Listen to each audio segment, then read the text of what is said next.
আসসালামু আলাইকুম ওরহমতুল্লাহ। 1 মিনিট মাদ্রাসায় আপনাকে স্বাগতম।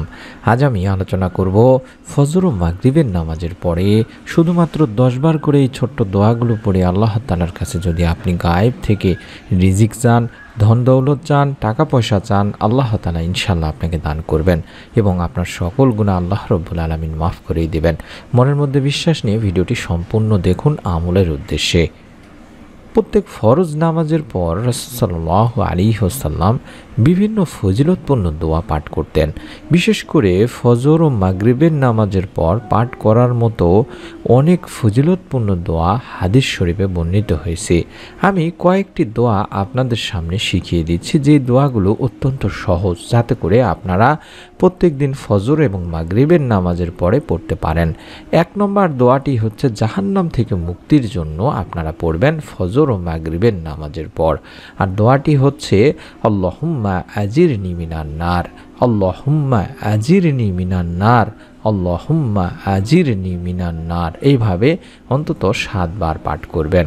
হে আল্লাহ, আমাকে জাহান্নাম থেকে মুক্তি দান করুন। এর ফজিলত হিসেবে হাদিসে এসেছে, যে ব্যক্তি ফজর এবং মাগরিবের পরে কারোর সাথে কথাবার্তা বলা আগে অর্থাৎ না বলে মাত্র 7 বার এই আল্লাহুম্মা আজিরনি মিনান নার দোয়াটি পাঠ করে এবং ওই দিনে বা রাতে তার মৃত্যু হয়, তাহলে সে জাহান্নাম থেকে মুক্তি লাভ করবে। আবু দাউদ শরীফের 5079 নম্বর একটি হাদিস। এবং যদি সম্ভব হয় আপনি সূরা ইখলাস, সূরা ফালাক এবং সূরা নাস প্রত্যেকটি 3 বার করে ফজর ও মাগরিবের নামাজের পরে পড়বেন। এর ফজিলত হিসেবে আল্লাহ রাসূল সাল্লাল্লাহু আলাইহি সাল্লাম বলেন, সকাল সন্ধ্যায় অর্থাৎ ফজর ও মাগরিবের নামাজের পরে এগুলো পাঠ করলে সকল প্রকার অনিষ্টতা থেকে হেফাজতের জন্য যথেষ্ট হবে। তিরমিজি শরীফের 3575 নম্বর একটি হাদিস।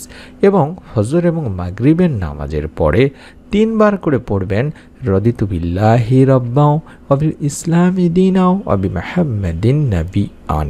এটি আপনি কষ্ট করে হলেও 3 বার করে পড়ার চেষ্টা করবেন।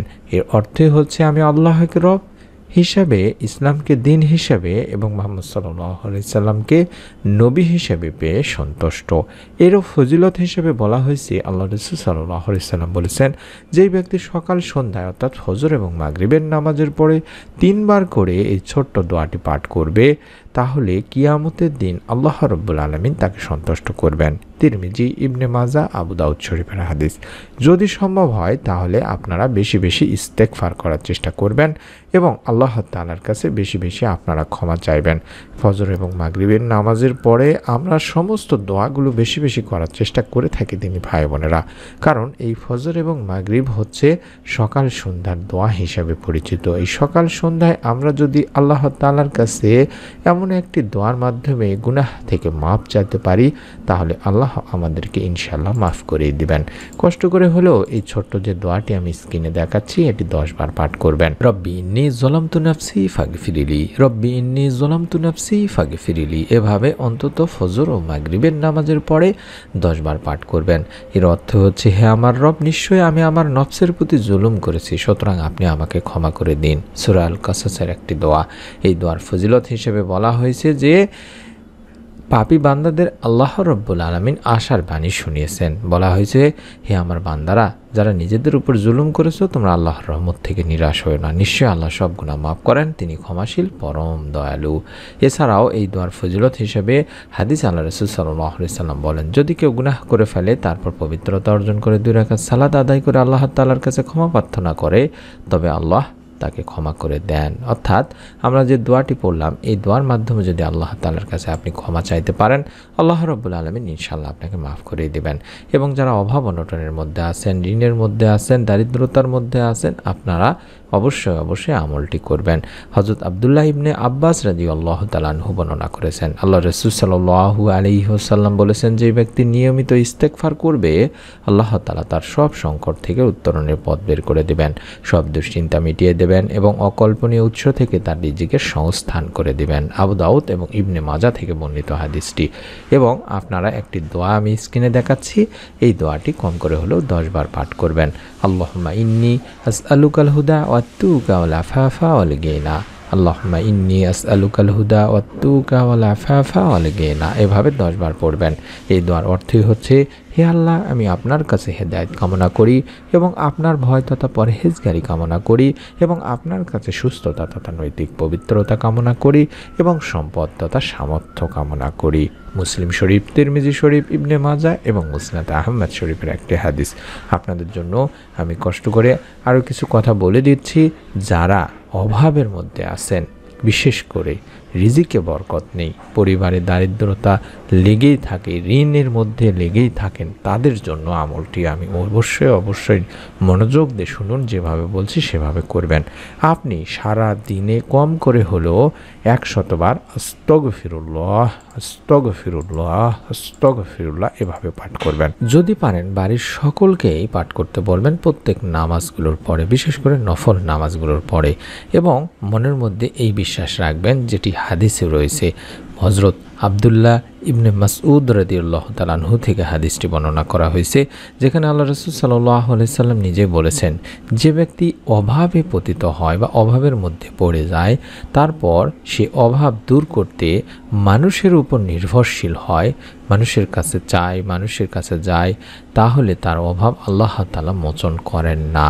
পক্ষান্তরে যে অভাবে পতিত হয়, অভাব মোচনের জন্য একমাত্র আল্লাহ তাআলারই উপরে ভরসা করেন এবং নির্ভরশীল হয়, তাকে আল্লাহ রব্বুল আলামিন অতিবিলম্বে বা খুব দ্রুত হোক বা খুব ধীর গতিতে হোক, আপনাকে অবশ্যই এমন উৎস থেকে রিজিকের মাধ্যমে হলেও আপনার অভাব দূর করে দেবেন দিনী ভাই বোনেরা।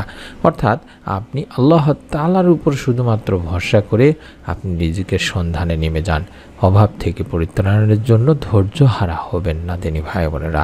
ধীরে ধীরে হলেও আল্লাহ রব্বুল আলামিন আপনার অভাব অনটন দূর করে দেবেন, আপনার ঋণ মুক্তির ব্যবস্থা করেই দিবেন। আপনি যদি মনে করেন যে সে টাকা না দিলে, সে পয়সা না দিলে বা এই কাজটি না করা পর্যন্ত আমার অভাব দূর হবে না, আমার ঋণ দূর হবে না, এগুলো চিন্তা করবেন না। আল্লাহ রব্বুল আলামিনের উপর ভরসা করবেন এবং আপনি আপনার মতো চেষ্টা করে যাবেন। আমি অনুরোধ করছি আমার দিনী ভাই বোনদেরকে, আপনারা অবশ্যই মাথায় রাখবেন এই জিনিসটি। প্রত্যেক দিন অন্তত 100 বার করে আস্তাগফিরুল্লাহর আমলটি করতে থাকুন। আল্লাহ তাআলার উপর ভরসা করে ফজর ও মাগরিবের নামাজের পরে আপনারা বেশি যে দোয়ার আমলগুলোর কথা বললাম সেগুলো করতে থাকুন। এছাড়াও আরও কিছু দোয়ার আমল রয়েছে ফজর এবং মাগরিবের নামাজের পরে। যদি সম্ভব হয় তাহলে আপনারা সুবহানাল্লাহি ওয়া বিহামদিহি সুবহানাল্লাহি ওয়া বিহামদিহি এইরকম করে সময় পালে অন্তত 100 বার পড়ার চেষ্টা করবেন। এর অর্থই হচ্ছে আল্লাহ তাআলার সপ্রশংসা পবিত্রতা বর্ণনা করছি। এর ফজিলত হিসাবে বলা হয়েছে, আল্লাহ রাসূল সাল্লাল্লাহু আলাইহি সাল্লাম বলেন, যে ব্যক্তি দৈনিক 100 বার এই তাসবিহটি পাঠ করবে তার পাপসমূহ মুছে ফেলা হবে, যদিও তা সমুদ্রে ফেনারাশি সমানও হয়ে থাকে। বুখারী শরীফের 6405 নম্বর একটি হাদিস। সুবহানাল্লাহ সুবহানাল্লাহ। আমরা এই আমলগুলো যদি নিয়মিতভাবে করতে পারি, আল্লাহ রাব্বুল আলামিনের কাছে আমাদের গুনাহ থেকে মাপ চাইতে পারি, আল্লাহ তাআলার কাছে রিজিকে বরকত চাইতে পারি, তাহলে আল্লাহ রাব্বুল আলামিন ইনশাআল্লাহ আমাদের মাফ করেই দেবেন, আমাদের পরিবার সংসারে রিজিকে বরকত দিয়ে দিবেন। মনের মধ্যে বিশ্বাস নিয়ে অন্তত আমি আমার দিনী ভাই বোনদেরকে অনুরোধ করব, আমলটি একবার হলেও করে দেখুন। আল্লাহ তাআলা চাহে তো আপনি এর ফল পেতে পারেন। তাই বিশ্বাস নিয়ে ভিডিওটিতে একটি করে লাইক দিয়ে ভিডিওর কমেন্ট সেকশনে আমিন লিখে নিয়ত করে আমলটি করতে থাকুন, অথবা আমলটি করার নিয়ত করে ফেলুন। আল্লাহ তাআলা আপনার নিয়তের ওসিলায় একটি সওয়াব দান করবেন।